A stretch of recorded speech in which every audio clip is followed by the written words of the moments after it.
Hello my soul family, कैसे हो आप सब। मेरी सभी सोल फैमिली को जय श्री राम। आज मैं अपनी सोल फैमिली को फिर से अपनी ही एक कहानी सुनाऊंगी। एक ऐसी कहानी जिसमें सोचिए कैसे भगवान कृपा बरसाते हैं और कैसे लोग उसको समझ नहीं पाते हैं। आज मैं बताऊंगी अपनी सोल फैमिली को। आज मेरी और मेरी दादी की कहानी है। क्या हुआ कि हम दादी के यहाँ थे, मतलब दादी के यहाँ आए थे। तो क्या हुआ कि वहाँ हमेशा हम गर्मी की छुट्टी में दादी के यहाँ आते थे, आते ही रहते थे। और गांव में तो आपको पता है गांव का माहौल। गांव में आप चूल्हा भी देखेंगे जो लकड़ी वाला, सब कुछ देखने को मिलता है वहाँ। तो मैं क्या करती थी, जैसे जब गांव में चूल्हा होता था तो वहाँ जैसे हम लोग बड़ा मजा आता था। तो जो शकरकंदी होती है उसको आग में भून के खाने में बड़ा मजा आता था, मुझे बहुत पसंद था मुझे। तो दादी के यहाँ ये सब मतलब शकरकंदी वगैरह खेत में उगाए जाते थे, रहते थे। तो दादी लोग बोआते थे, खेत में होता था, खेत ज्यादा था तो सब चीज आता था, खेत खेत में सब कुछ होता था, आलू शकरकंदी सब। तो क्या हुआ, तो शकरकंदी थी। तो मेरी आदत पता क्या थी, मतलब शुरू से ही ऐसे मंदिर बना के तो पूजा पाठ कम, लेकिन हाँ दिल में जो भगवान का मंदिर होता है उसमें इतना ज्यादा बसाते थे कि हम लोग हर चीज में भगवान भगवान भगवान। मम्मी भी भगवान को लेके, मैं भी भगवान को लेके। देखिए क्या हुआ कि मैं, वो शकरकंदी थी एक छोटी और एक बड़ी। तो मैंने कहा बड़ी वाली मैं खाऊंगी और छोटी वाली मेरे भगवान खाएंगे। सोचिए मेरे अंदर की श्रद्धा देखिए। तो मैंने कहा ये मेरे भगवान खाएंगे, ये मेरे मतलब समझ लीजिए हनुमान बाबा। मैंने कहा ये छोटा वाला मेरे भगवान के लिए, बड़ा वाला मेरे लिए। तो मैंने उस आग में उस शकरकंदी को डाला और ढक दिया कि उसमें पक जाएगा, फिर मैं निकाल के जाके खा लूंगी। तो ऐसा हुआ कि तो ऐसा हुआ मेरी दादी टहलते टहलते गई वहाँ, मतलब 10-15 मिनट बाद, आधे घंटे बाद। और वहाँ आग में उन्होंने ऐसे हल्का सा आग को इधर उधर किया होगा लकड़ी से। उन्होंने देखा इसके अंदर शकरकंदी है। तो उन्होंने क्या किया कि शकरकंदी उठाई, वो छोटी वाली, और वो जल्दी हो गई थी। जो बड़ी वाली थी वो पकने में टाइम लगता, वो क्या कि उसको तोड़ के और खा गई। और मैंने ये कहा था कि ये मेरे भगवान का है।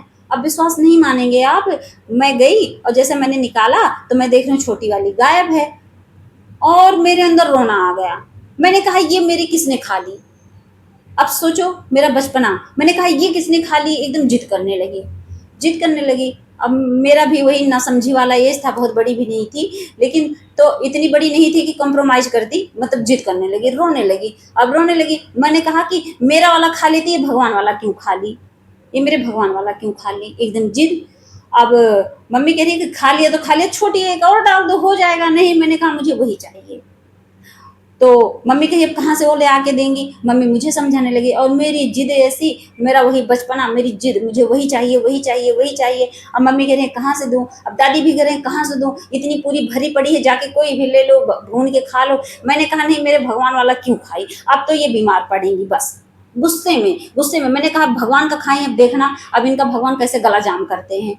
और सच में उसी के 10 मिनट बाद ना मेरी दादी का ना एकदम सांस उखड़ने लगा, सांस एकदम उखड़ने लगी। जैसे लगा ना मेरी दादी मतलब इतना परेशान हो गई। मेरी दादी कह रही है कि जैसा लग रहा है कि यही वो शकरकंदी यही गले पे आकर अटक गई है। अब वो कौन बोला कौन नहीं, मेरे अंदर भगवान बसे क्या था कि मैंने ऐसे बोला। और दादी की तबीयत खराब, दादी की तबीयत खराब, दादी एकदम परेशान। अब दादी कह रही हैं कि मुझे माफ कर दो भगवान जी, मुझे नहीं पता था कि ये तुम्हारे भगवान की है, मुझे माफ कर दो। दादी कह रही है कि अगर मुझे ये पता होता कि मैं बीमार पड़ जाऊंगी तो मैं कभी ना खाती। अब दादी परेशान, दादी कह रही है इसने मुझे शराब दे दिया, इसने मुझे बददुआ दे दी, इसी की वजह से मैं बीमार पड़ गई। सोचिए इतना परेशान हुई मेरी दादी। एक हफ्ते तक उनको ऐसा फील हुआ कि उनके गले पर नहीं रखा हुआ, कितना भी खांसे, गर्म पानी पिए, कुछ हो ही ना लगे कि वहीं फंसी पड़ी हो शकरकंदी। मम्मी कहे कि देखो ये तुम्हारी वजह से हुआ, तुमने ऐसे क्यों उल्टा बोल दिया, अब अपने भगवान से मनाओ उन्हें ठीक करें। और दादी की परेशानी देख के सच में मैं हमेशा ये रो रो के भगवान से कहती थी मेरी दादी ठीक कर दो, क्योंकि मैं अपनों की तकलीफ देख ही नहीं पाती थी। बस यही विनती है भगवान ठीक कर दो मेरी दादी को। मेरी मम्मी रात दिन हमेशा वही सीने पे मालिश करती थी तेल गरम गरम करके कि क्या दिक्कत हो गई। डॉक्टर आया, सोच रहा है डॉक्टर की इनको ट्रीटमेंट किस चीज का दूं। सोचिए मेरे दादा घर पे ही डॉक्टर को बुलाए, डॉक्टर आए, इंजेक्शन लगा के गए, कोई सांस वाली दिक्कत हो रही होगी इनको, ठीक ही ना हो। एक हफ्ते तक खांसी की सिरप ले आए कि इससे कोई कफ वफ जमा हो वो ठीक हो जाए, कुछ हुआ ही नहीं। एक हफ्ते पूरे परेशान रही हैं। एक हफ्ते परेशान रहते रहते बहुत विनती दुआ करते करते भगवान से वही होता है कि इसीलिए इंसान कहता है कि कभी किसी को अपशब्द नहीं बोलना चाहिए। और वो मेरा क्या था, क्या ही बोलूं मैं, मतलब ऐसे था ना, वो अचानक से मैं मेरे मुंह से अचानक से ही निकला, जाओ अब बीमार पड़ोगी, ऐसे गुस्से में कि मेरी क्यों खाई, मेरे भगवान की थी, क्यों खाई मेरे भगवान की शकरकंदी। सोचिए, ये मेरा बचपना और मेरी दादी बेचारी अलग झेली, तब जाके दादी ठीक हुई। तो ऐसा लगा कि सच में मैंने उनको बददुआ दे दी है। मम्मी ने कहा कि ऐसे नहीं बोलना चाहिए बेटा किसी को। मम्मी समझाने लगी कि किसी को गुस्से में आकर कुछ नहीं बोलना चाहिए। और मैंने नहीं बोला था, वो समझ लो भगवान ने बोला था। मैंने कहा भगवान को जब भोग लगाने के लिए रखा था तो क्यों खाई। ये था मेरा बचपना, ये थी मेरी जिद। तो ऐसे बाबा कृपा करते थे। ये सब चीजें मैं फील करती हूँ तो आज मुझे सच में विश्वास होता है कि हाँ, सच में भगवान कैसे हर पल मेरे साथ चलते थे, कैसे मुझे बताते थे कि हाँ सच में मैं इस जर्नी में हूँ, कैसे मुझे बताते थे कि मैं सच में एक फेमिनिन एनर्जी में हूँ। फिर क्या था, दादी ठीक हुई, उसके बाद दादी ने सच में, मैं कभी भी अगर आग में शकरकंदी डालती थी तो दादी मुझे बुला के कहती थी बिटिया आओ अपनी शकरकंदी ले जाओ, वरना कोई खा लेगा फिर बीमार पड़ जाएगा, तुम तो अपने भगवान के नाम पे सबको बीमार कर दोगी। नफरत थोड़ी ना करते थे। बाद में दादी को हंसी आती थी, दादी कहती थी इसकी चीज गलती से कोई मत खाना। कहते थे कि ये किस रूप में अपने भगवान को भोग लगा के बैठी है, किसी को क्या पता, पता चला हम खा ले फिर बीमार पड़ जाएं। ऐसे होता था। तो मेरी सोल फैमिली समझ गई होंगी कि हाँ सच में जो भोग होता है, इसे इस बात से मुझे एक ही चीज समझ में आई, और वो चीज ये थी कि सच में भगवान भोग लगाते हैं, और किस रूप में लगाते हैं ये कोई नहीं समझ पाता है। इसीलिए तो लोग भगवान को भोग लगाते हैं खाने में, इसीलिए कहते हैं कि उस भोग का प्रसाद जब हम खाते हैं तभी हम पॉजिटिव होते हैं। और ये उसी का एक समझ लो साइन था।